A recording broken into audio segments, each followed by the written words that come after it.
चन्द्रहारं सदा वसन्तं हृदयारविन्दे भवं भवानी सरितं नमामि भवं भवानी सरितं नमामि। श्री कृष्ण गोविंद हरे मुरारी हे नारायण वासुदेव हे नारायण वासुदेव।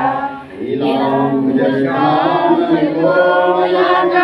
सीता समारोपितवासुदारं प्रणमामि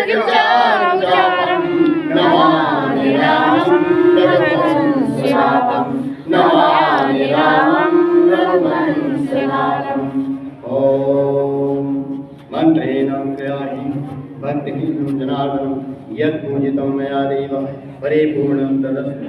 मूकं करोति वाचालं पङ्गुं लङ्घयते यत्कृपातमहं आकाशात्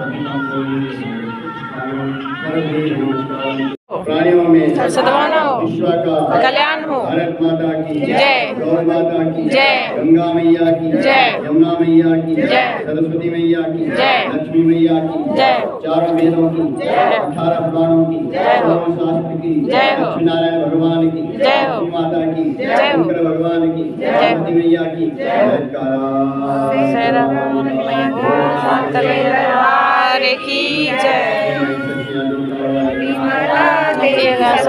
की जय।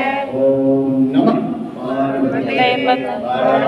महादेव हर महादेव हर महादेव सनातन धर्म की जय जय हो जय हो जय जय जय श्री राम राधे श्याम जय जय श्री राधे श्याम वृंदावन हरि लाल की जय बिहारी लाल की जय महाराज की जय। सर्वे सर्वे सन्तु निरामयाः सर्वे भद्राणि पश्यन्तु मा कश्चित् दुःखभाग्भवेत्।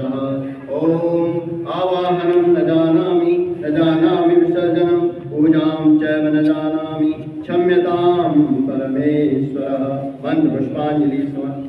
श्रीमन्नारायण नारायण नारायण श्री नारायण नारायण नारायण श्री नारायण नारायण नारायण श्री नारायण नारायण।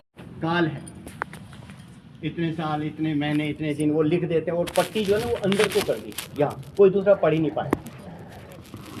वो ऐसी पट्टी है जो ये लगी है ना, दूसरा पढ़ ही नहीं पाता, ये वो ही जानते हैं।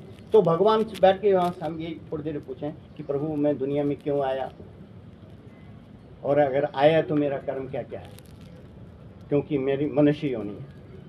अगर तुम्हें होता ना कि दूसरी नॉर्मल योनि कहीं नाले में पड़ा रहता, कोई नहीं पूछता, बल्कि लोग उल्टा जो ना ऐसे नज़र हटा देते। लेकिन मैं मनुष्य हूँ, मेरे पर हर एक की नज़र है, क्योंकि मनुष्य योनि पे सबके लिए सबकी कुछ न कुछ अपेक्षाएं हैं। हर कोई ये चाहता है कि ये दुनिया में जो आया है कुछ अच्छा कर्म। हर कोई में सबसे पहले माँ बाप चाहते हैं कि मेरा बच्चा जो आगे कुछ और अच्छा करे, लेकिन वो अच्छा तभी करेगा जब उसके अंदर संस्कार होंगे, गुण होंगे जो हमने दिए होंगे उसको। इसलिए जब भी हम किसी धार्मिक स्थान पे जाएं, मंदिर में जाएं या कहीं पर भी किसी भी धार्मिक स्थान, सबसे पहले वहाँ पर जो है भगवान का शुक्र जरूर अदा करना है, धन्यवाद करना है कि प्रभु मुझे मैं इस लायक हूँ कि मैं आपके दर्शन कर रहा हूँ। इसका मतलब कि आपकी कृपा है मुझ पर। उसके बाद सब कुछ तो आप दे ही रहे हो दुनिया को। ये धरती माता खट्टा मीठा कड़वा सब कुछ यही धरती से सब कुछ मिल रहा है, लेकिन हम क्या दे रहे हैं? हम केवल हमसे जो अपेक्षा है, हमसे जो भगवान की जो मतलब वो है अपेक्षा है, हमसे जो क्या करने को कह रहे हैं, सेवा, अपने बुजुर्गों की, अपने बड़ों की सेवा और धार्मिक स्थानों की सेवा। ये हमारी पहचान है। हम किसी भी धार्मिक स्थान पर जाएं, हम सबसे पहले ये देखें, मत्था टेकें और ये देखें कि मेरे लिए क्या सेवा हो सकती है, इस जो परमात्मा ने मुझे दुनिया में भेजा है क्या सेवा हो सकती है। ये जरूर अपने मन में सोचना कि मेरे लिए क्या सेवा हो सकती है, मैं क्या कर सकता हूँ। क्योंकि जो अन्न पानी है ना, उसने उसका पूरा बंदोबस्त कर रखा है। आप खुद देख लो, जिनके हाथ पैर नहीं, जो बेचारे चल फिर नहीं रहे, उनके लिए भी अन्न का बंदोबस्त कर रखा है उन्होंने। सिर देने से पहले शेर जो है उन्होंने साथ में लिख रखा कि ये शेर खाएगा, अन्न खाएगा। जो पत्थर के नीचे जीव है उन तक जो है दाना पहुंच रहा है। लेकिन हम इंसानी योनि में आके क्या कर रहे हैं, ये हमें जरूर निश्चित करना है कि अगर ये हमारा स्थल है तो हमने इसमें क्या सेवा कर सकता है, ताकि ये जो वातावरण बहुत शुद्ध रहे, आने वाला भी जो है ना उसका मन खुश रहे। और आने वाले में कौन है, वो मेरी संतानें हैं, हमारी संतानें हैं, हमारे ही लोग हैं, हमारे भाई हैं, हमारे बंधु हैं।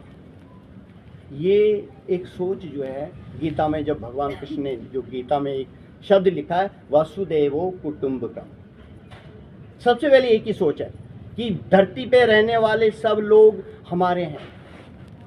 किसी के प्रति बैर भाव रखने से कोई फायदा नहीं, क्योंकि बैर और भाव रखने से वो क्या होता है कि वो जैसे शीशा होता है उस पर गर्द पड़ जाती है और वो साफ भी नहीं होता और जिंदगी भर जो वो चला ही जाता है और वो दूसरों को दोष देते रहते, उसने फलाने ने ऐसे किया है। लेकिन अपना शीशा जो है ना कभी साफ नहीं किया। ये जो अंदर मन रूपी जो शीशा, ये है शिव पुराण की ये कथा है। ये शिव पुराण में साफ लिखा है। शिव पुराण में आप शिव पुराण सुनो, पढ़ो, उसमें ये लिखा कि बेटा तू दुनिया में आया क्यों, अगर आया है तो तुझे क्या करना ये निश्चित कर ले, और यही मुझे मेरी संतानों को बताना है। हम अपनी संतान को धन दौलत ये क्योंकि साथ में चलेगी नहीं, अगर हम उसको बोलते ना सेठ बना के छोड़ देंगे, पता नहीं कब क्या कुछ गंवा देगा कुपुत्र ने। इसलिए उसको संस्कार देना है। संस्कार कैसा कि बेटे आपने कहीं भी जाना है, मत्था टेकना है भगवान को, सबको बड़ों को प्रणाम करना है, सबका आशीर्वाद लेना है, और एक ही हमारा लक्ष्य है, क्योंकि हम सनातन धर्मी है, हमारा जो लक्ष्य है सबको जो है राम राम, सबको जय माता दी, ये हाई हेलो बिल्कुल नहीं चलेगा। हाई हेलो वाला ये जो हमारा संस्कार नहीं है। हमारा संस्कार क्या है, जय माता दी, राम राम जी, राधे राधे, ये हमारा संस्कार है। क्यों, क्योंकि हमारे ऋषि मुनि सब ने यही रास्ता हमें दिया और हम वो सब भूल गए। तो सबसे मेरी एक विनती है कि अगर हमें अपनी पहचान बनाए रखनी, पहचान दूसरों को दिखाने के लिए तुम अच्छे सूट वूट पहन के आए हो बस ठीक लगा ना, वो तो क्षण भर का है, पता नहीं कब वो खो जाना है। पहचान उसके आगे जिसने बना के भेजा है, जिसने इस लायक बनाया, उसके आगे पहचान है। वो देख रहा है कि मैंने इसको दुनिया में भेजे, देखते क्या क्या करता है। सब नोट हो रहा है। मेरे दाता के दरबार में सब लोगों का खाता, एक खाता खुला हुआ है वहाँ। जब वो जन्म ले लेता है वो खाता खुल जाता है, बस उस दिन से शुरू हो जाता है। जब तक तो बचपना है वो खाता बिल्कुल गोरा गोरा रहता है, साफ सुथरा रहता है। जैसे ही थोड़ा बढ़ता जाता है वो खाते में फिर काली काली अक्षरों से लिखना शुरू हो जाते हैं। चित्रगुप्त महाराज, और चित्रगुप्त महाराज देखते हैं कि कितने काले लिखेंगे, कितने काले करने में होंगे, और बाद में जब वो खुलता है ना कच्चा चिट्ठा सारा, तो वो फिर वो बहुत पछताता है। एक छोटे सा एक विधान में बताऊं, चलो एक सत्य कथा है कि एक मेरे जैसा कोई साधारण व्यक्ति था, हमारे जैसा। अब क्या हुआ कि आगे संतान हुई नहीं, धर्मपत्नी भी छोड़ के चली गई बेचारी, क्या राम जी की हो। अब वो अकेला रह गया, तो एक दिन अपने कहीं किचन में अकेला क्या करना, एक रोटी बनानी है, बना रहे रोटी, ऐसे उसने आटे का वो थोड़ा सा वो लिया और उसको जैसे मलने दो तो हाथ से गिर गया, वो नीचे धरती पे गिरा, देखो उठाया, उसमें धूल कण लगे। बोला नहीं मैं तो नहीं खाऊंगा ये धूल वाला ना ये नहीं। और वो सामने घर के बाहर गौ खड़ी थी, वो जाके वो गौ को दे दिया, ये गौ खाएगी। ठीक है। अब एक दिन जो है आया टाइम तो सबका आना है, जो दुनिया में आया उसने जाना है, ये निश्चित है। और वो जब वहाँ पहुँचा दरबार में, तो भगवान ने कहा खोल बेटा इसका खाता खोल, हाँ इसका कच्चा चिट्ठा खोला। बोला महाराज सब कुछ काला काला काला काला, हाँ एक जगह जो है अच्छा काम। बोला क्या? बोला इसने एक गौ को पेड़ा दे रखा। हाँ। परंतु पेड़ा भी ऐसे इसने मतलब इस भावना में नहीं दिया, गौ सेवा भावना में नहीं दिया, ये इस भावना में दिया कि इसको कौन खाएगा, मैं तो खाऊंगा नहीं, गौ खा लेगी। पर चलो कुछ भी है दिया है। बोल बेटा, धर्मराज महाराज पूछते हैं उस जीव से कि बोल अब एक पेड़े के बदले में तू क्या चाहता है, एक पेड़े के बदले में जो तू बोलेगा थोड़ी देर के लिए वो तुझे मिलेगा। बोला महाराज ये तो मैं यहाँ आकर के मुझे बहुत शर्मिंदगी हो रही है, मैं क्या बोलूं, क्या कहूं। चलो मैं एक विनती करता हूं कि मुझे थोड़ी देर के लिए वापस भेज दो, जो कनस्तर में बाकी आटा रह गया, चावल, उस सब मैं गौ को दे के आऊं। थोड़ी देर के लिए भेज दो वापस। बोला ये नहीं, क्योंकि सब कुछ लिखा हुआ ना, इतने घड़े, इतने वर्ष, इतने समय, इतनी दाना पानी, सब कुछ निश्चित किया हुआ कितना, और सांसें भी गिनती का। जब सब कुछ गिनती का तो बताते रहते कुछ हो ही नहीं सकता। सांसें तेरी खत्म, दाना पानी तेरा खत्म, अब तू कहीं भी जा, होने हो कुछ नहीं हो सकता।